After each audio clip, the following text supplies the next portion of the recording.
बिहार में फिर से जो है सुगबुगाहट तेज हो गई है।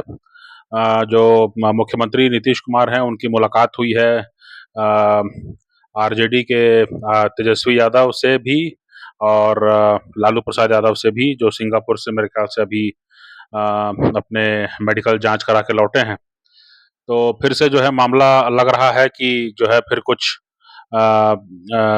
फिर जो है पाला बदलने की कुछ सुगबुगाहट है। पूरा मीडिया पटा पड़ा है इन सब खबरों से। तो जाहिर सी बात है कि अगले साल चुनाव है, 2025 में बिहार चुनाव है और बिहार चुनाव जब अगले साल है तो उसके हिसाब से तैयारियां अभी सब शुरू कर रहे हैं। अभी से जो है मामला शुरू होगा। अब जो देखने वाली बात है वो ये कि लोकसभा के पहले भी जो है एक बार उन्होंने पाला बदला था, जो नीतीश कुमार हैं। और नीतीश कुमार अभी लगता है कि फिर से अगर अगर वो आरजेडी के साथ फिर जाते हैं, है ना, या जिसको कहा जाता है महागठबंधन, है ना, तो महागठबंधन में अगर वो फिर जाते हैं तो उसके पीछे क्या कारण हो सकते हैं, है ना, इसको समझने का प्रयास करते हैं। तो इसके पीछे कारण ये हो सकते हैं कि अभी अ, जो नीतीश कुमार हैं उनका मामला ऐसा है कि अभी हाल में जो है कई सारे जो है बिहार में पुल गिरने का जो है मामला हुआ है और उसको लेकर के जो है काफ़ी जो है आरजेडी आक्रामक है। और दूसरी बात यह है कि अ, जो वर्तमान में जो बीजेपी जिस तरह से शासन चला रही है दिल्ली से, है ना, जिस तरह से उन्होंने जो है कई ऐसे जो हैं वक्फ बिल जैसे उन्होंने लाया है, जिसको कि कहा जा रहा है कि अगले सत्र में जो है इसको जो है पेश किया जाएगा इस मामले पर, है ना, या और भी जो कलह क्लेश चल रहे हैं पूरे देश में, उसको लेकर के भी जो है ये माना जा रहा है कि ये सब मुद्दे हो सकते हैं जिसके कारण जो है नीतीश कुमार ये सोच सकते हैं कि उन्हें आरजेडी के साथ जाना चाहिए। लेकिन सबसे बड़ा फैक्टर मुझे लगता है कि वो प्रशांत किशोर और उनकी जन स्वराज पार्टी है। और अक्टूबर के 2 तारीख को जो है सुनने में आ रहा है कि अक्टूबर के 2 तारीख को जो है एक औपचारिक रूप से जो है राजनीतिक दल और उसके पदाधिकारियों का जो है घोषणा होगी, है ना। और प्रशांत किशोर जो हैं बिहार में फिलहाल बिहार की राजनीति में जो है उभरता हुआ सितारा बन के उभरे हैं। और निश्चित तौर पर जो है जिस तरह की वो बातें कर रहे हैं, जिस तरह से वो अ,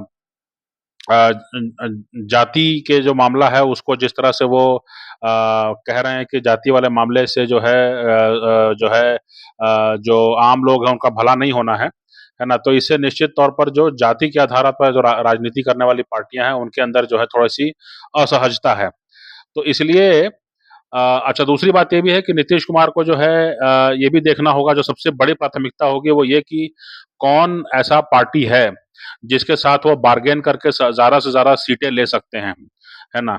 तो अगर अभी वो बीजेपी के साथ रहेंगे तो बीजेपी जो है काफ़ी समय से जो है समर्थन दे रही है नीतीश कुमार को और कहीं न कहीं जो है अभी वो चाहेगी कि जो है उसका जो है एक्सपेंशन हो। तो बीजेपी के साथ जो है वो कितना ज़्यादा इसमें सीटों में जो है उनको मिल पाएगा और उसमें जो है फिर सामने की ओर से जो है आरजेडी और कांग्रेस और इस तरह के जो हैं वो लोग क्या कहेंगे? क्योंकि वो लोग तो जातिगत जनगणना का मुद्दा उठाएँगे और कहेंगे कि हाँ, जो जातिगत जनगणना हुई है बिहार में, उसको जो है को जुडिशियल रिव्यू से जो है अलग रखा जाए, है ना? इस तरह के प्रावधान किए जाने की ज़रूरत है। तो ये सब मुद्दे पर जो है सोच समझ करके किस पर बात हो सकती है, किस पर बात नहीं हो सकती है, किस किस मुद्दे को कैसे सामने रख कर के जो है जनता के सामने जाया जा सकता है ना? इन सब चीज़ों को देखते हुए ये आकलन अगर होगा उनका कि आरजेडी के साथ जो है मामला, अगर उनका मामला जो है अभी ठीक बनता है, आरजेडी के साथ वो जा कर के जो है ज़्यादा वो बेहतर स्थिति में होंगे राजनीतिक रूप से, तो इसमें भी जो है देखने वाली बात है कि जो है फिर आरजेडी और कांग्रेस को जो है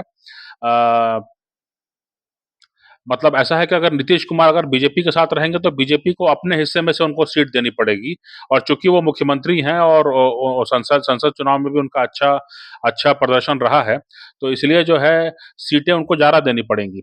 लेकिन इसके उलट जो है, अगर बीजेपी और नीतीश कुमार में आपस में कहीं न कहीं अगर मौन सहमति होती है कि भई आरजेडी की तरफ जा करके और आप मुख्यमंत्री हैं और आपका हाल का संसद चुनाव में अच्छा प्रदर्शन है, तो होगा ये कि आरजेडी और जेडीयू के बीच में जो है सीट का जो है शेयरिंग होगा, है ना? और कांग्रेस जो है, कांग्रेस को लेकर के जो है नीतीश कुमार से लेकर के आरजेडी भी जो है और बीजेपी, तीनों जो है चाहते होंगे कि कांग्रेस का यहाँ पे उदय ना हो। तो अगर आरजेडी को अकेले छोड़ दिया जाएगा, तो होगा ये कि कांग्रेस आएगी, कहेगी कि भाई हमको भी आप सीट दीजिए, है ना? चूंकि आपके पास अब मतलब आपके पास और कोई पार्टनर नहीं है, हम ही पार्टनर हैं, है ना? लेकिन अगर जेडीयू आ जाती है, तो कांग्रेस के लिए, कांग्रेस को सीटें कम देने का जो है एक वाजिब बहाना होगा, है ना? तो इस तरह से अगर देखें तो ये मामला गणित इस तरह से बैठता है कि प्रशांत किशोर के नाम पर और भाजपा जो कर रही है उसके नाम पर जो है, अगर नीतीश कुमार उधर चले जाते हैं, आरजेडी से हाथ मिलाते हैं, तो ये मामला समझ में आता है कि जो है कांग्रेस को दूर रखने का, कांग्रेस को बिहार में उदय न होने देने का जो मामला है, वो ध्येय जो है वो पूरा होता है। ये ध्येय जो है कहीं न कहीं ये बीजेपी का भी होगा, ये जेडीयू का भी होगा, ये आरजेडी का भी होगा, क्योंकि जेडीयू और आरजेडी मुख्य रूप से बिहार में ही जो है उपस्थित हैं और बीजेपी जो है वो बिहार में जगह बनाना चाह रही है, तो वो कहीं न कहीं जो है वो नहीं इसके लिए कोशिश करेगी। तो अब जो है बीजेपी जो है, जो आरजेडी, जेडीयू अगर मिल जाते हैं और अगर इनके साथ वामपंथी दल भी मिल जाते हैं, तो ये लोग सीट शेयरिंग में जो है जेडीयू एक अच्छा अच्छा दांव इनको मिल सकता है। जेडीयू अच्छी तरह से सीट बार्गेनिंग कर सकती है। इसके बाद में फिर बीजेपी है, बीजेपी अपने तौर पर जो है ज़्यादा से ज़्यादा सीटों पर लड़ सकती है ना? हो सकता है कि चिराग पासवान, जीतन राम मांझी वगैरह को वो साथ में लेकर रखें। फिर बात आती है प्रशांत किशोर की, वो भी जो है वो कितनी सीटों पे लड़ेंगे वो देखने वाली बात है, लेकिन इसमें कोई आश्चर्य नहीं होना चाहिए। तो इस तरह से अगर गणित बैठता है, तो बिहार चुनाव में जो है नीतीश कुमार फ़ायदे में रहेंगे, है ना? इसलिए जो है ये बिल्कुल संभव है कि जो है, और बीजेपी भी फ़ायदे में रहेगी, क्योंकि बीजेपी को भी जो है नीतीश कुमार को सीट देने की ज़रूरत नहीं, क्योंकि नीतीश कुमार को सीटें जो हैं वो आरजेडी के कोटे से मिल रही हैं, है ना? तो ये गणित जो है वो ये कि आरजेडी और जेडीयू आपस में सीट बंटवारा करे जब भी चुनाव हो, हमारे पास विस्तार का संभावना हो, ये बीजेपी का ये लक्ष्य पूरा होता है ना? आरजेडी को ये लक्ष्य पूरा होता है कि भी कांग्रेस को यहाँ उदय होने का कोई मौका नहीं मिलेगा, क्योंकि जो है हमारा, हमको कहना पड़ेगा कि जो सत्तारूढ़ पार्टी है और नीतीश कुमार हैं, वो पाला बदल के आए हैं, तो उनको तो अकोमोडेट करना पड़ेगा, और वो जो है वो केंद्र में भी समर्थन दे रहे हैं बीजेपी को, तो इसलिए उनको अकोमोडेट करना पड़ेगा और इसलिए उनको जो है बेहतर नंबर ऑफ सीट्स उनको देनी पड़ेंगी। फिर जो बात है वो है कि नीतीश कुमार जो जो अभी हाल में जो पुल वगैरह गिरा है, ये भी जो आरजेडी की आलोचना वो है या कांग्रेस की आलोचना है, ये भी कुंद कर देंगे उसको, क्योंकि कहेंगे कि भई अब तो जो है ये आलोचना बंद हो जानी चाहिए, और जो जाँच वगैरह है वो चल ही रही है ना? तो ये सब मामलों को देखते हुए, और प्रशांत किशोर जो काफ़ी एक नई उम्मीद बन के आए हैं और काफ़ी मीडिया उनको हाइलाइट कर रहा है। तो प्रशांत किशोर को भी जो है कहीं कहीं एक समेटने की, कहीं एक रोकने की जो है एक कोशिश हो सकती है। तो अब ये जो है ऐसा गणित बनता है। अब जो मामला आता है वो है केंद्र में, है ना? केंद्र सरकार में जो मामला आता है, तो केंद्र सरकार का जो मामला है, मैं देख रहा था कि इसमें जो मोदी सरकार है, इसके पास एनडीए में इसके पास जो है वो 293 सीट है, 293 सीट है ना? और 272 चाहिए, तो 293 सीट है इनके पास। और इसमें जो जेडीयू है, इसका हिस्सा जो है वो 12 सीट है। 12 सांसद हैं, तो काफ़ी अच्छी अच्छी संख्या है ना? अब ये देखने वाली बात है कि अगर नीतीश कुमार जो है पाला बदलते हैं, तो फिर सांसदों का क्या रुख रहता है ना? क्योंकि वो तो चाहेंगे कि वो सत्ता में बने रहें और विधानसभा चुनाव के लिए वो अपना वो क्यों करेंगे?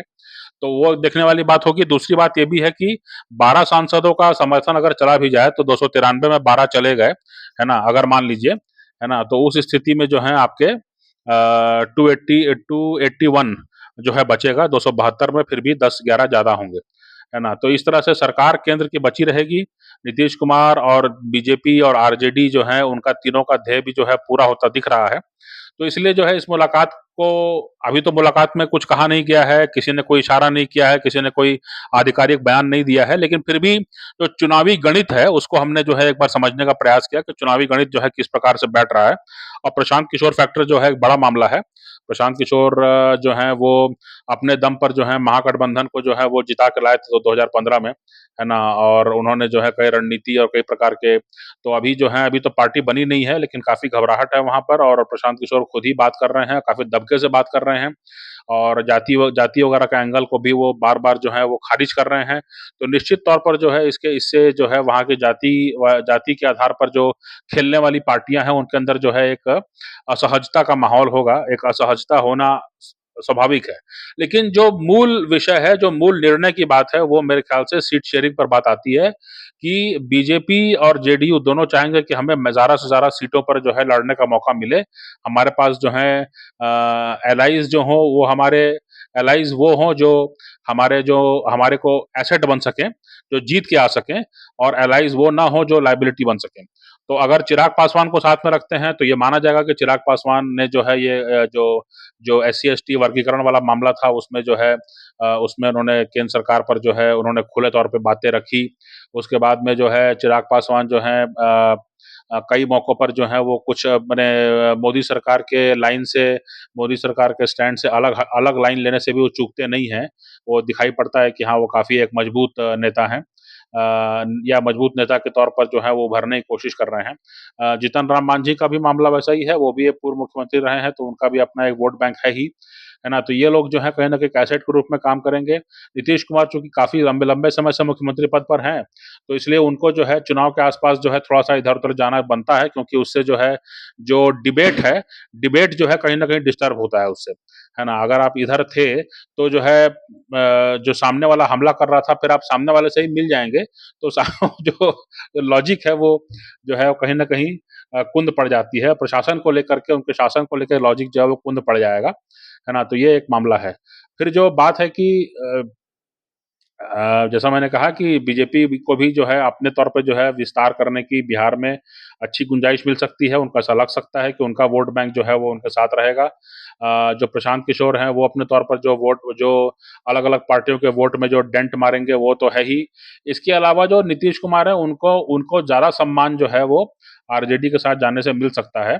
मतलब ये सीटों के मामले में, है ना? और कांग्रेस को जो है बिहार चुनाव से, बिहार के जो राजनीतिक परिदृश्य है, उससे बाहर रखने का जो एक एक सभी दलों का जो होगा वहाँ पर ध्येय, बीजेपी भी यही चाहती होगी, आरजेडी भी यही चाहती होगी, और जो जो जो जेडीयू है वो भी यही चाहती होगी कि उनके दल को जो है विस्तार करने का मौका मिले, और कांग्रेस को जो है वो कहीं न कहीं जो है कम से कम सीटों में जो है वो समेट सकें।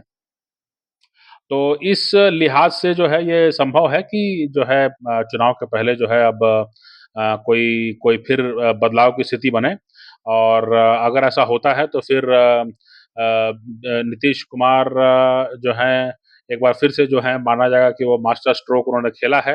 लेकिन ये मास्टर स्ट्रोक इस बार जो है कैसे काम करेगा, क्योंकि इसके बाद इस बार जो है उनके सामने प्रशांत किशोर होंगे, बीजेपी होंगी, है ना? और जो बात आती है कि केंद्र सरकार का, तो केंद्र सरकार का मामला जो है वो जितना मैंने जैसा मैंने बताया आपको कि 12 सीट है और 293 सांसदों का जो है समर्थन है। तो अगर बिहार चुनाव तक जो है ये 12 सांसदों का समर्थन ना भी रहे, है ना? तो भी जो है मुझे लगता नहीं है कि जो है इससे कोई विशेष मोदी सरकार की सेहत पर फ़र्क पड़ता है।